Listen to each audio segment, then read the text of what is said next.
ဒီနေ့ကစားလို့ဘဝအမောတွေပြေပြောင်းလန်းဆန်းကြပါစေတနေ့နဲ့တနေ့သာယာချမ်းမြေ့တိုးတက်ရအောင်ဒီရှင်သန်ရာဘဝမှာပညာဉာဏ်မြင့်မှာအယုသားဆုံးကဖြတ်တန်းသွားတယောက်နဲ့တယောက်ကူပါအစိုးများတဲ့မှာအကောင်းဆုံးကြိုးစားဖို့အမြဲတမ်းလေးပြသဖို့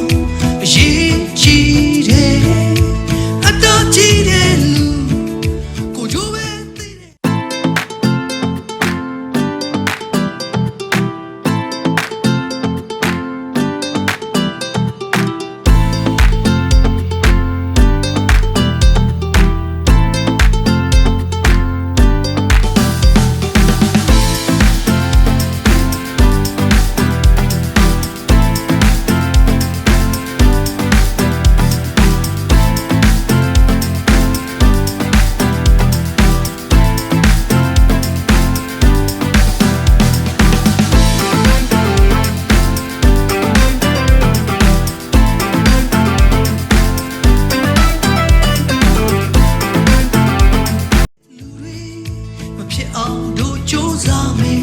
ဒီနေ့က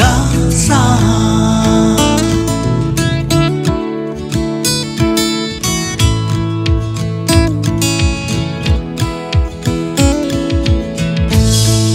ဒီနေ့ကစားလို့စိတ်နှလုံးတွေပျော်ရွှင်လန်းဆန်းကြပါစေ